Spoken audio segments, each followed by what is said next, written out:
Okay, guys. Slightly unprepared for this video because my mind just went somewhere, which equaled needing some research. But I know some of the information, and I'll give it. And I got a computer right here. So we're gonna go laugh about and joke about and knock down Cory Booker and all the liberals and their whole gun control push. So first of all, just to put it out there, it's so funny I see them. We gotta with these weapons of war. No, I was in the military. I, uh, the weapons of war are things like fully automatic weapons, 50 cals, and most of y'all don't realize this. If you've ever seen Predator with Arnold Schwarzenegger, the original one, where Jesse Ventura's in it, and they go and they're out in the woods and they first encounter the Predator. They have a 134, what we call a minigun, which thing needs a battery source. The rounds that the thing would take, it's all movie, but still, it's a good representation of the gun itself. And it's an incredibly huge gun, and it shoots a lot of rounds very quickly. The thing, I think it can shoot up to 6,000 rounds per minute. I could be a little wrong on that. And it's adjustable, actually. You could choose 900 rounds per minute, but it's usually mounted on a helicopter because it needs I think it's a 24-volt source to run that. And sure, you can carry two 12-volt batteries, but add that in the ammo, because something's running through 6,000 rounds a minute. You know, that's a lot of ammo, and that's big ammo, and that's very, very heavy. One person isn't carrying that. But he doesn't need to levels an entire jungle just about. And it's called a minigun. And those aren't technical. I mean, that's a technical, but when you think about your M16 and stuff like that, those are in the realm of weapons, are considered light weapons. And first of all, the lightest of light weapons beside a sidearm, which are usually carried by officers and then some special operations and rear echelon personnel. But most part, everything that the military has besides sniper rifles are fully automatic. So first of all, Cory Booker, to jump through the hoops of getting a fully automatic weapon and then the control and things you have to do to have it, people aren't carrying around weapons of war. They're carrying around civilian copies, which aren't even copies because they don't act like it, to look like it because of looks. And I've done a video a long time ago about why I need a 30-round magazine and a semi-automatic rifle. Because I'm here to tell you, if you get 2 or 3 people breaking in your house, and those 2 or 3 people break in your house and they're armed, and you have a single shotgun, you're going to die. If you have to cock that thing every time, you're going to die. You can't take on more than one person. And if you want to do a little research and see exactly what I'm talking about, the funny thing is, you go back to the gay nightclub shooting in Florida, where the Muslim guy went down there, went inside, and then there was a security guard outside who was a off-duty police officer, and the suspect and that officer exchanged rounds, and between those two, something like 80 or 100 and some odd rounds were exchanged, and neither one of them got hit. You're dreaming that movie world if you think, oh, I'm just going to bang, shoot somebody and not hit them. In a situation where you're getting shot at, and people are moving, they're not sitting still like a target. And you'll see stories over and over again about cops shot this guy 80 times or 50 times, or, you know, it was overkill because they put 32 bullets across. Wow, they must have killed him 32 times. The fact is, more than likely, until the 20th or 30th bullet, probably didn't hit him or kill him. And these are trained professionals. That cop that was shooting out with the guy in the gay nightclub was a trained professional, goes to the range and practices. Imagine a homeowner with 2 or 3 armed intruders trying to do that with a single shotgun. But I digress, that wasn't the point. The whole idea of Americans having a constitutional right to carry guns, and if you go back and you read the Second Amendment, a well-armed militia. And okay, this has been debated by legal scholars and all that. But those people just came out of a civil war where they said we have an oppressive government, the Boston Tea Party, we're being taxation without representation, they're just abusing us as a government. It wasn't really and wholly tyrannical. They weren't going out there and rounding people up in the streets and killing them just to say, if you don't pay attention or you don't stay in line, we're going to do this to you. But it was still an oppressive government and taxation without representation and all the things that led us to a civil war and gaining our independence. And right after that, they formed this government and they write a constitution. And the very second thing they put in there, first is our freedom of speech, religion, all that. The second is our not only right to own guns, but the need to own guns. And you can very easily surmise that that's to guard against a tyrannical government. So then I get all the time, every liberal I make that argument to, is the smartest liberal in the world. Now I'll come up with, the government's got tanks and bombers and all this stuff, and you're going to tell me that people with guns are going to go up against the government. Oh, you mean like in Vietnam? I'm sorry, who kind of won that? And who were we fighting? Viet Cong's an insurgency military? And who won that? Against not only the Vietnamese government, but against the American government with the most powerful military in the world. And half a country won that. Yes. Let's think of the next one. Korea. North Korea and South Korea. Civil War, we got involved. And who won that? Well, you kind of got to say, even if you call it a draw or a ceasefire and truce, which is still in place today, we're actually still at war, North South Korea. North Korea didn't lose. With, and that was basically a break-off. They weren't a separate country at that point. That was an insurgency. Let's talk about the Sandinistas and the Contras in Honduras, in Nicaragua. But, how big of that was dealing. We were helping the Sandinistas. The Contras. And Sandinistas weren't all that easy to fight. And it goes on and on and on. That's where I see and I need to get some more information, because I looked at that one time. There are a lot of guerrilla warfare tactics that's going on all of the FARC in Colombia, FARC. The fact is, when you have an insurgency without uniforms and you don't know who to kill, you can't just go in there with bombs and tanks and rocket launchers. And most of it is done by intelligence work and singling people out. But guess what? The insurgency has won almost every time.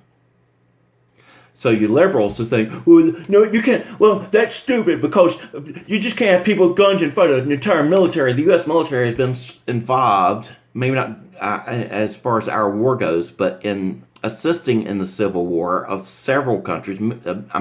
Several countries, and lost every time. With the most powerful military in the world, yes. So absolutely, if you say that, you're very ignorant and have no clue what you're talking about. Because yes, usually the insurgency wins. You morons.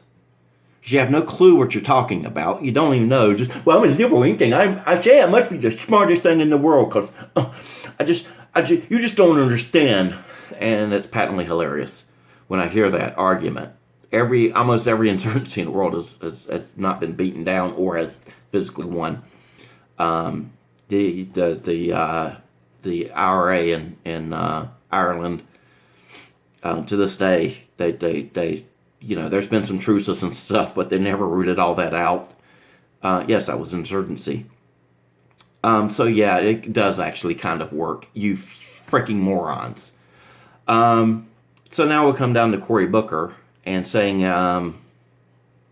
we need a federal firearms license per se. You need to be licensed by the federal government to have your gun.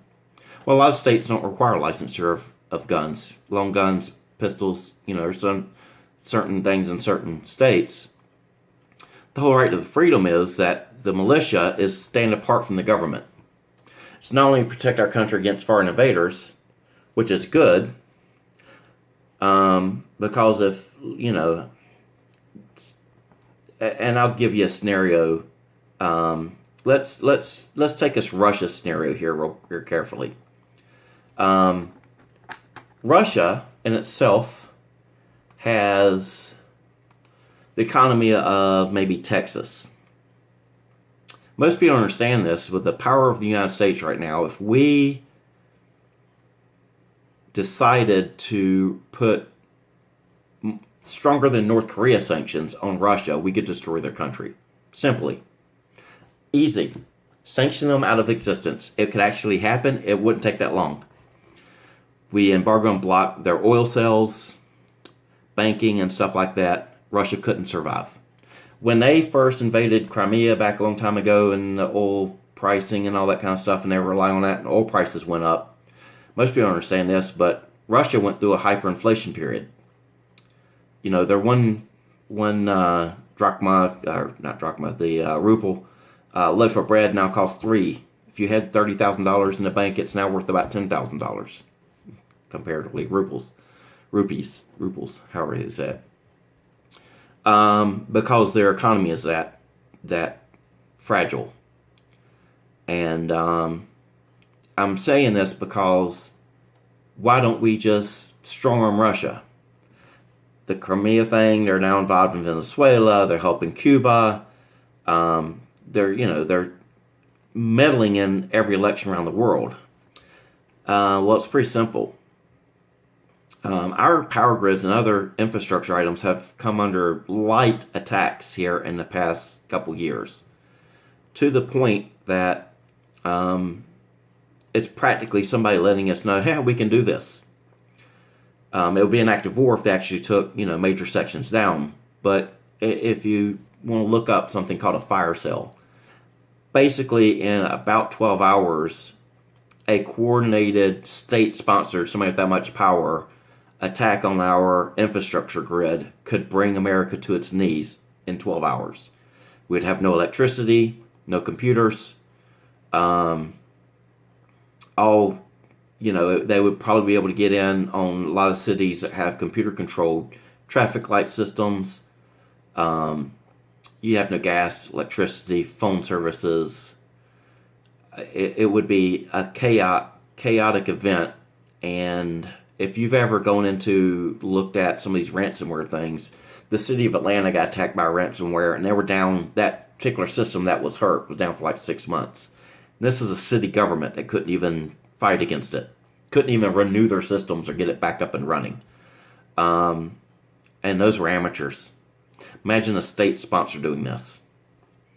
So you don't just run over Russia. Well, let's just say Russia, North Korea, somebody wanted to do something to America and started with that, then actually got together with Venezuela and Cuba, and Russia and China came actually physically into our country.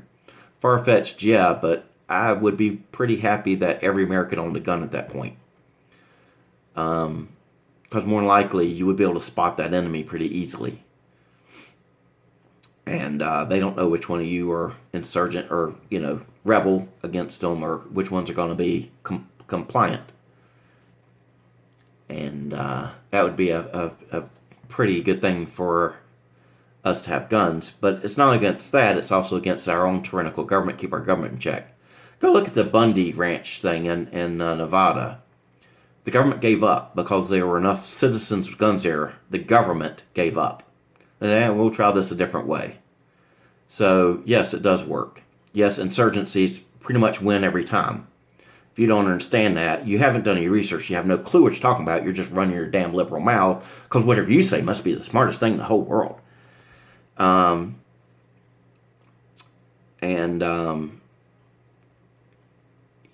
Most people don't realize what it is, but you've got different special operations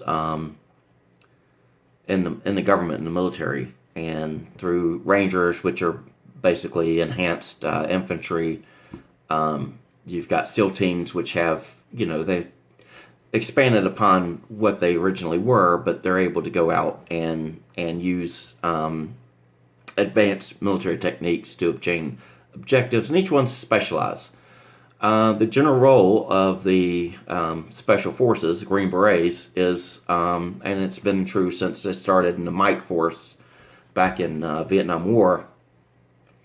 They go in, and the Special Forces, and most of this came out with the Oliver North thing, were working with the Contras against the Sandinistas, training them and going with them and all. And that's what the ability is they actually train insurgent forces. They go in, let's say in Afghanistan, they were actually developing contacts and training people, and every single specialty within Special Forces, your 18 series, they learn not only specialties of medic and light weapons, explosives, and communications, but they learn how to teach people that. And that's actually kind of their job, more than going in and doing the work themselves. They take a group of locals, train them, and use that group as a force. And that's actually what the Special Forces' main mission is. And sure, do they do individual missions? Yes, as well, using special military tactics. But because the government knows that insurgent forces are hard to beat, we use that. So, number one, no Cory Booker. Most gun owners are not going to give the federal government the right to license, not just registration. Now, we're against registration because you want to register because you want to know where every gun is and who everybody has a gun is. And that's information you shouldn't have as a government, because the whole point of that militia force is to protect yourself against the government. If you decide, oh, well, we're going to turn fascist like Democrats are, and start taking the guns and doing stuff that people aren't going to like and might fight against us, so we better take their guns so they can't fight, ain't going to happen. But secondly, even a licensure, not just registration, but licensing, where you get to decide who qualifies for license and what type of gun they get to qualify for. No, ain't going to happen. You just sealed your death warrant on your campaign. There's 300 million guns owned by 100 million citizens in this country. And the same thing I go into again. If you take all the police, all the military, all the FBI, and all that kind of stuff, it makes up about a totality of somewhere between 11 and 12 million individuals. There's 100 million civilians with guns. You want to tell me that an armed insurgency can't win? We got you outnumbered 10 to 1, and 300 million guns between 100 million people is, most of your soldiers carry one gun. We've got 3. And over 1 billion rounds of ammunition. Good luck with that. Yeah, go ahead. Moan Abe. So, theoretically, yes, you might say it's far-fetched, but it isn't. The whole point, again, coming from the Second Amendment, was we just finished a civil war, and they wrote it like they did for a reason. Democrats are fascist. They've, on 2012 elections, the IRS limited the voice of Tea Party groups. That's a government silencing the opposition party. That's not fascist. And it goes on and on. I mean, you look at what they did to Bernie Sanders. The party itself got together and decided against the will of the people who the nominee was going to be. That's not fascist.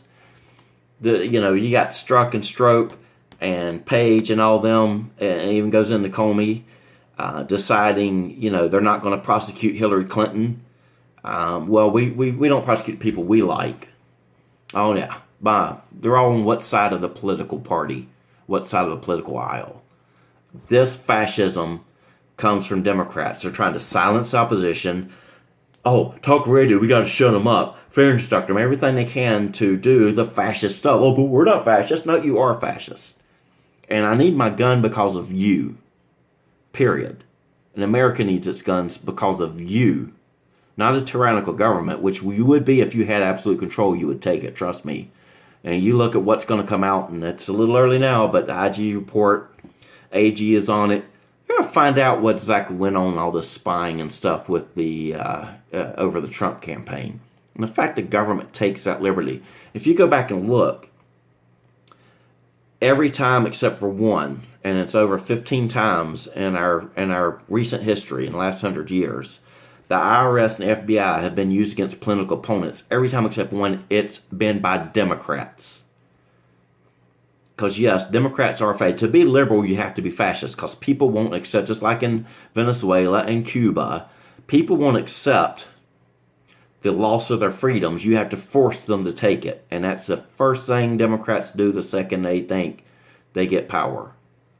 Obamacare will force you to buy insurance and get our will done. And there's a story recently that Obamacare has hurt 133 million people, limited their choices and their health insurance over what they could have had before.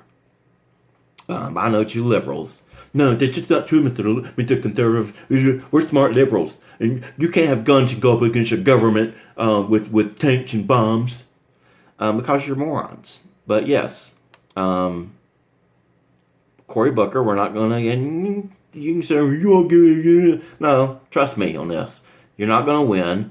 We're not going to... Anybody that says that in an election is not going to win, period. You're not going to get the full registration. You're not going to get licensure by the federal government. You're not going to take away certain guns. You're not going to mess with our ammo. That's been one of the biggest political winners in elections that's on the sidelines that most people don't think about for the past 50, 60 years. And if you go down there, you're going to get slammed. And I hope you do. Fine, start saying it. And you're going to lose votes big time over it. Trump's going to win anyway. I mean, but people don't like Trump. Yeah, but they're going to look at it and say, you know what? My paycheck and my overall well-being is better. I ain't going to like them, but I don't want to hurt that. I don't want to take that away from myself. And if you do, vote for one of these socialists that's going to put you, like in Venezuela, broke and dependent on the government for everything, and you think that's better, then hey, you know what? You got the right. Go for it. Yeah, you're going to be wrong. You'll find out the hard way. But no, Cory Booker, you can't have our guns. No, Cory Booker, we're not going to register them. No, Cory Booker, we're not going to give you a licensure availability. You're not going to decide what kind of guns we get. You're not going to decide who gets to own a gun. And yes, that was the reason for the Second Amendment.